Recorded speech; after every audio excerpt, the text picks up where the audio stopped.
ఆంధ్రప్రదేశ్ లో పోటాపోటీ యాత్రలకు రంగం సిద్ధమైంది. పిసిసి అధ్యక్షురాలు వైఎస్ షర్మిల మరోసారి యాత్రకి రెడీ అవుతున్నారు. అవినీతి కేసుల్లో జగన్ అరెస్ట్ అయిన సమయంలో జగనన్న వదిలిన బాణం అంటూ రోడ్డెక్కిన షర్మిల 2012-13 సంవత్సరాల్లో ఉమ్మడి రాష్ట్రంలో దాదాపు 3000 కిలోమీటర్లకు పైగా నడిచారు. అయినా అప్పుడు వైసీపీ గెలవలేదు. తర్వాత తెలంగాణలో సొంతంగా పార్టీ పెట్టిన సమయంలోనూ మరోసారి 3000 కిలోమీటర్ల దూరం యాత్ర చేశారు షర్మిల. ఈసారి కనీసం ఎన్నికల్లో పోటీ కూడా చేయలేదు. ఇప్పుడు ఏపీలో మళ్లీ ప్రజల్లోకి వెళ్లడానికి రంగం సిద్ధం చేసుకున్నారు.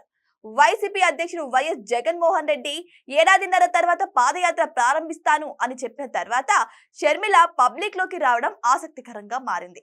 చాలా గ్యాప్ తర్వాత ప్రజల్లోకి వచ్చిన షర్మిల తన సోదరుడు వైఎస్ జగన్ రెడ్డిని టార్గెట్ చేసుకొని దుమ్మెత్తిపోశారు. తిరుగులేని మెజార్టీతో 5 ఏళ్లు అధికారం ఇస్తే ప్రజలకు ఏం చేయలేదని మండిపడ్డారు. మద్య నిషేధం హామీని అమలు చేయలేదు, సాగునీటి ప్రాజెక్టులు పూర్తి చేయలేదని విమర్శించారు. బటన్ నొక్కుడు గురించి జగన్ ఎంత ప్రచారం చేసినా నవరత్నాల పథకాలు మెజార్టీ ప్రజలకు అందలేదని ఆవేదన వ్యక్తం చేశారు. జగన్ అధికారంలో ఉండగా సాధారణ ప్రజలకే కాదు వైసీపీ కార్యకర్తలు, నాయకులకు అందుబాటులో లేరని గుర్తు చేశారు. ఇప్పుడు మళ్లీ పాదయాత్ర అంటే ఎవరు నమ్మరని తేల్చేశారు ఏపీ కాంగ్రెస్ అధ్యక్షురాలు షర్మిల. ఉపాధి హామీ పథకాన్ని మళ్లీ అమలు చేయాలంటూ షర్మిల రాష్ట్ర వ్యాప్తంగా యాత్రకు శ్రీకారం చుట్టారు. విబిజీ రామ్జీ చట్టాన్ని రద్దు చేసి మళ్లీ ఉపాధి హామీ పథకాన్ని తీసుకురావాలని డిమాండ్ చేశారు. త్వరలో ఏపీలో పంచాయతీ ఎన్నికలు జరగనున్నాయి. వైసీపీ ఘోర పరాజయం తర్వాత రాష్ట్రంలో పార్టీకి స్పేస్ లభిస్తుందని కాంగ్రెస్ నేతలు భావిస్తున్నారు.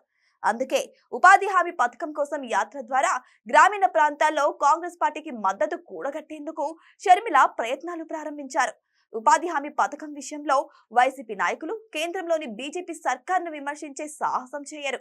ఇక వైసీపీ ఓటు బ్యాంకు మొత్తం ఒకప్పటి కాంగ్రెస్ క్యాడరే. అందుకే పాత ఓటర్లను హస్తం గూటికి చేర్చేందుకు ఉపాధి హామీ పథకంతో ప్రజల్లోకి వెళ్తున్నారు. అదే సమయంలో వైసీపీని ఆ పార్టీ అధ్యక్షుడు జగన్ రెడ్డిని షర్మిల టార్గెట్ చేస్తున్నారు. అమరావతి, ఉత్తరాంధ్ర వంటి ప్రాంతాల్లో జగన్ తీరుతో విసిగిపోయిన వైసీపీ నాయకులు కాంగ్రెస్ వైపు మొగ్గు చూపినా ఆశ్చర్యపోవాల్సిన అవసరం లేదని పొలిటికల్ అనలిస్టులు భావిస్తున్నారు.